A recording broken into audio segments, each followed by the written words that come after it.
बघा आपण लाईन इंटिग्रलचे एक्झाम्पल्स बघत होतो. आता आपलं नेक्स्ट एक्झाम्पल आहे बघा. Find the circulation of F bar round the curve C where F bar is equal to value दिली बघा आपल्याला y i bar plus z j bar plus x k bar and C is the circle. X square plus Y square is equal to काय value दिली आपल्याला 1 आणि Z is equal to काय दिले 0. Solution बघूया. Solution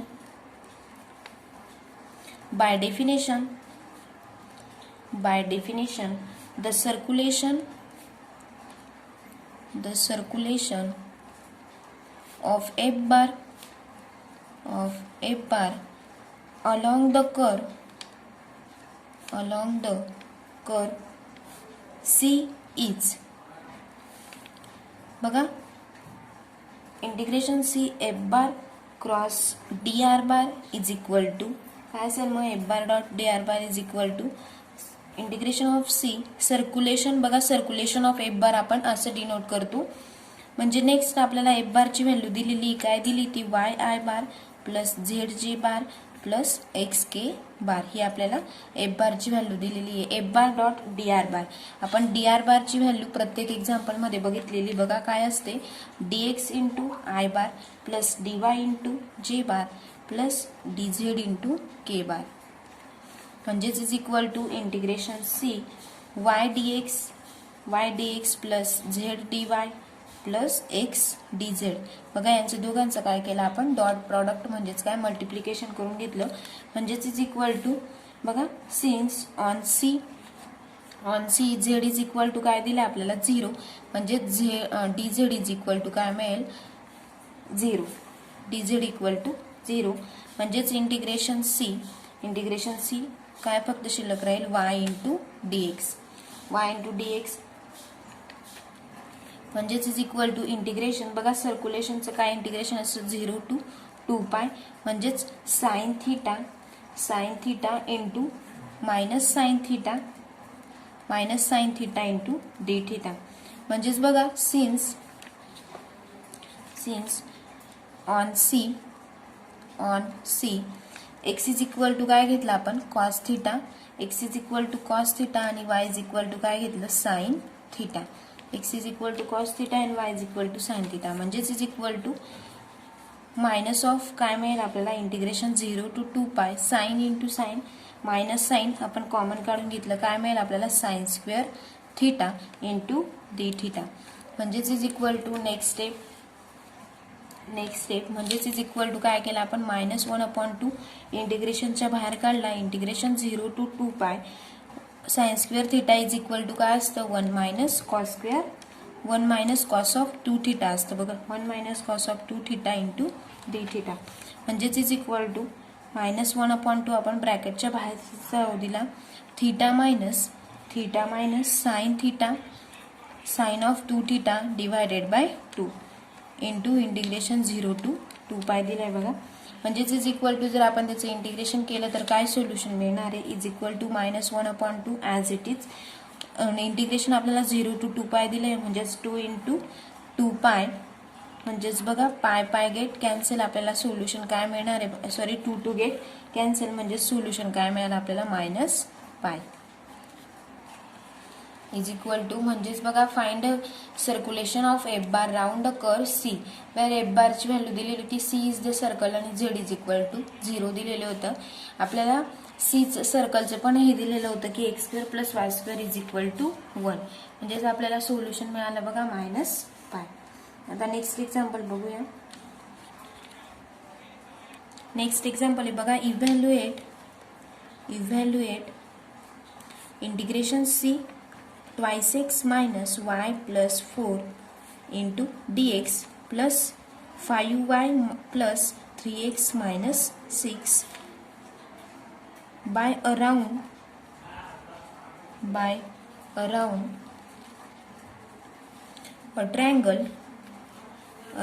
a triangle C in xy plane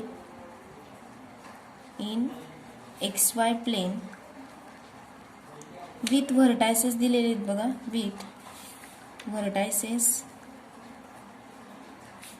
at 0 0 3 0 and 3 2.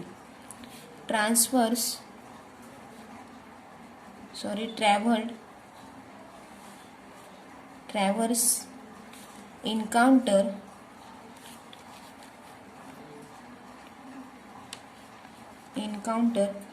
clockwise direction.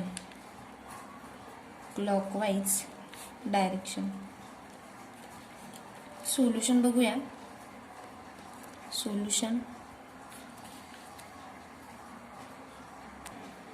बघा, आपण एक्झाम्पलनुसार figure काढून घेतली. बघा, आपल्याला पॉईंट दिलेले होते व्हर्टायसेस 0 0. 0 पॉईंटला व्हर्टायसेस घेतले आपण 0 0. ए पॉईंट घेतला. ए ला काय दिलेलं होतं आपल्याला 3 0 दिलेलं होतं आणि बी ला काय घेतलं 3 2. या पद्धतीने आपण व्हर्टायसेस घेतले आणि त्याचे डायरेक्शन दिले. बघा, 0 नंतर या डायरेक्शनला ए नंतर बी आणि बी नंतर परत 0. ह्या पद्धतीने आपण बघा फिगर काढून घेतली. X axis, Y axis. Solution बघूया आता आपण. If F bar is equal to दिलंय बघा. इव्हॅल्युएट, ही एफ बारची व्हॅल्यू दिलेली आपल्याला काय येते, twice x minus Y plus 4 into I bar plus 5y plus 3x minus 6 into J bar. हे आपल्याला क्वेश्चन मध्ये व्हॅल्यू दिली बघा. नेक्स्ट आपल्याला काय फाइंड करावं लागेल, F bar dot D R bar म्हणजेच is equal to F bar dot D R bar is equal to twice x minus Y plus 4 into dx. बघा, आपल्याला तर माहिती आहे d R bar is equal to काय असतं, dx i bar plus dy j bar plus आपल्याला फक्त I ची आणि जे ची व्हॅल्यू दिलेली म्हणून आपण फक्त काय घेणार आहोत, dx आणि dy प्लस काय मिळेल 5y प्लस 3x मायनस 6 ही एफ बारची value into D R bar is equal to काय मिळेल आपल्याला dy म्हणजेच is equal to integration C F bar dot D R bar is equal to काय मिळेल मग इंटिग्रेशन ऑफ. बघा, F bar dot D R bar is equal to OA. आता आपण फर्स्टली काय घेतलं, OA घेतलं. OAच्या वेळेस काय मग F bar dot D R bar plus म्हणजेच आपण सेपरेट करून घेतोय. बघा, नेक्स्ट काय येईल AB. इंटिग्रेशन ऑफ ABचं काय येईल मग F bar dot D R bar plus integration of काय मिळेल आपल्याला BO म्हणजेच BO ला काय मिळेल परत F bar dot D R bar. ह्या पद्धतीने आपण हे इंटिग्रेशनचं सेपरेट करून घेतलं. बघा, मग along OA of y is equal to काय मिळेल मग OAच्या वेळेस काय घेतलं, y इज इक्वल टू 0 म्हणजेच dy पण काय मिळेल आपल्याला dy इज इक्वल टू 0 मिळेल. आणि x काय व्हेरीज करतोय बघा, x व्हेरीज फ्रॉम, ही x ऍक्सिस आहे, x varies from 0 to 3. x varies from 0 to 3.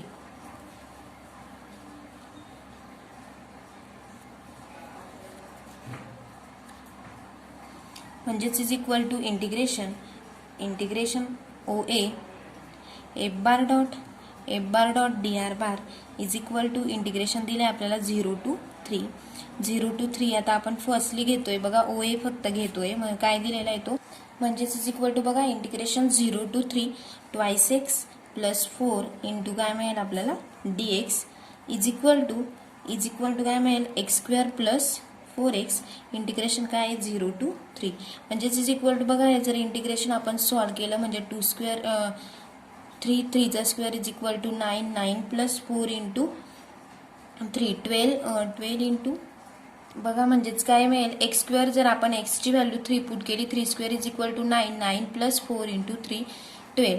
9 plus 12 is equal to किती मिळेल आपल्याला 21. म्हणजेच बघा याचं integration F bar dot D R bar integration OA is equal to किती मिळालं आपल्याला 21. आता नेक्स्ट बघूया आपण, आता ABचं बघूया.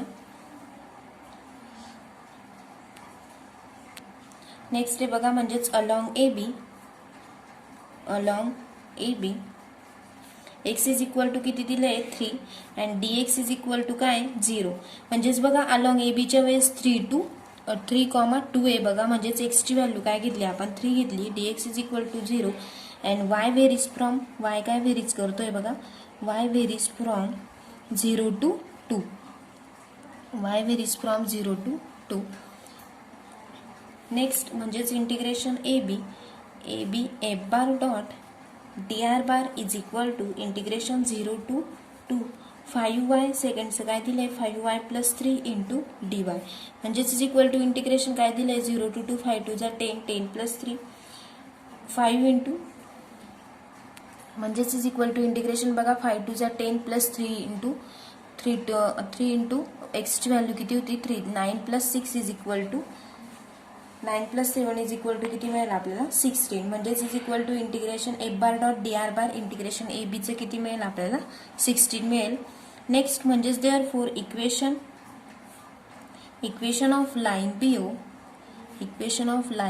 BO is y is equal to काय मिळेल मग 2/3 इंटू एक्स, म्हणजेच therefore dy is equal to 2/3 into dx and x varies from 2 to 0.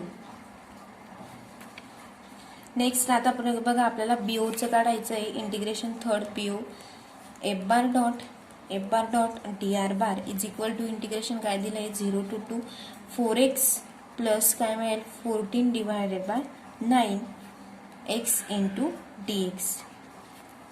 बघा डायरेक्टली घेतलं आपण 14 काय घेतलं दोघांचं हे घेतलं बघा आपण बीओच्या वेळेस, म्हणजेच काय मिळेल आपल्याला 4x प्लस 14/9 इंटू एक्स, म्हणजेच इज इक्वल टू बघा 9 into 4 9 4 36 plus 14 is equal to किती मिळेल आपल्याला 36 plus 14 is equal to 50 and 50 divided by 9 as it is घेतला integration 2 to 0 x dx is equal to 15 divided by 9 as it is लिहिलं. एक्सचं integration काय मिळेल x² divided by 2 and integration काय दिलं आपल्याला 2 to 0.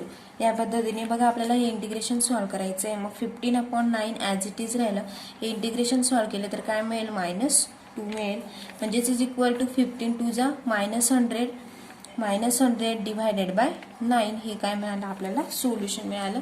नेक्स्ट आपल्याला काय करायचं आहे तिघं हे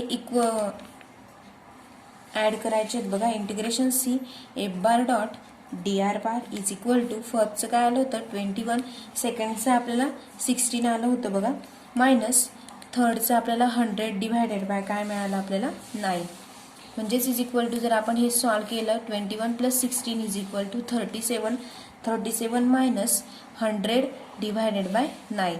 जर सॉल्व्ह केलं बघा 9 इंटू 37 इज इक्वल टू किती मिळालं 333 मायनस 100 डिवायडेड बाय 9, म्हणजेच आपल्याला सोल्युशन काय मिळेल बघा मग 330 minus 100 is equal to 233 divided by 9 हे काय मिळालं integration C F bar dot D R bar याचं सोल्युशन मिळालं बघा.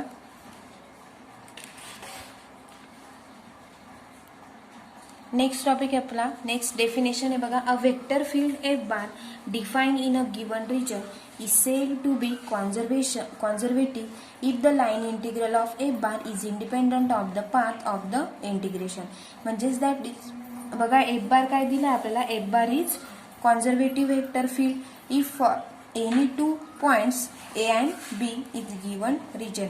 The line integral f bar dot dr bar does not depend on the path joining A and B.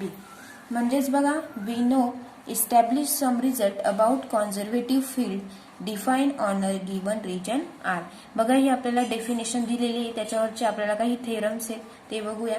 First theorem आहे आपला अ vector field F bar is conservative if the circulation of a bar about any closed curve in the region is 0. region किती दिले आपल्याला 0.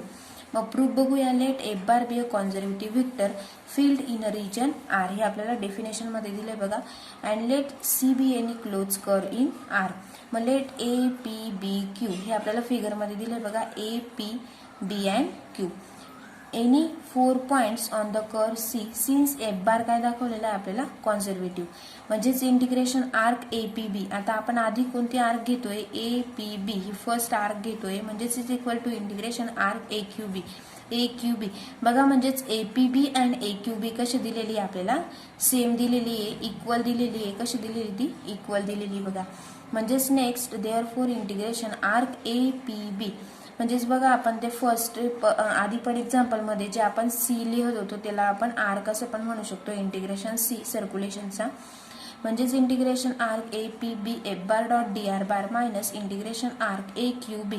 आपल्याला दोघं काय करायचे, subtract करायचे, इज इक्वल टू काय मिळेल मग आपल्याला. जर दोघं आपण सबस्ट्रॅक्ट केले बघा, दोघं मिळून एक आर्क जर तयार झाली, जर आपण दोघं एकमेकांमधून जर सबस्ट्रॅक्ट केले तर आपल्याला सोल्युशन काय मिळणार आहे, 0.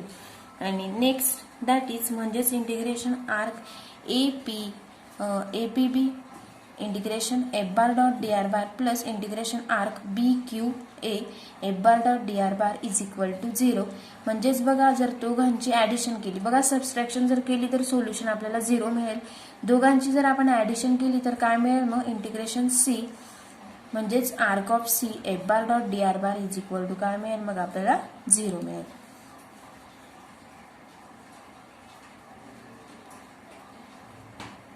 नेक्स्ट म्हणजेच कन्व्हर्सली बघूया. Conversely suppose circulation of A bar about any close curve in a region R is काय मिळालं आपल्याला, 0 मिळालं. म्हणजेच बघा, जर आपल्याला क्वेश्चन मध्ये थेरम मध्ये ऑलरेडी काय दिलेलं होतं, ते 0 दिलेलं होतं. Let A and B be any 2 points in R. 2 point घेतले बघा आपण, ए आणि B. Let A P B and A Q B. कोणते कोणते घेतले ते, A P B and A Q B be any 2 curves joining A and B in R.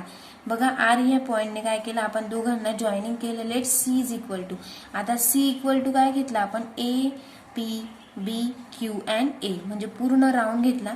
C is equal to curve is equal to पूर्ण round. Then C is the close curve, म्हणजे C काय दिसतोय आपल्याला, close curve दिसतोय. बघा, close figure आहे ती पूर्ण क्लोज कर्व. म्हणजेच therefore integration C F bar dot D R bar is equal to काय मिळालं आपल्याला, 0 मिळालं. म्हणजेच that is integration arc A P B F bar dot D R bar is equal to काय मिळेल मग, integration of B Q A F bar dot D R bar is equal to 0. म्हणजेच दोघं कसे मिळतील आपल्याला, इक्वल मिळतील. बघा, म्हणजेच that is integration arc A P B F bar dot D R bar is equal to integration of, हा कसा मिळेल आपल्याला, मायनस मिळेल. बघा, म्हणजेच arc B Q A B Q A. आपण आता क्लॉकवाईज न फिरता कसं फिरतोय, अँटी क्लॉकवाईज. म्हणजेच ते कसं मिळालं आपल्याला, म्हणजे निगेटिव्ह मिळालं. बघा, म्हणजेच minus arc of B Q A F bar dot D R bar is equal to integration arc of A Q B F bar dot D R bar. म्हणजेच thus the line integral integration F bar dot D R bar from A to B along any 2 paths is same. कसे मिळाले, दोघं path same मिळाले. म्हणजेच F बारला काय म्हणू शकतो आपण, F bar is a conservative vector field. म्हणजेच एफ बार काय मग आपलं कॉन्झर्वेटिव्ह वेक्टर फील्ड आहे.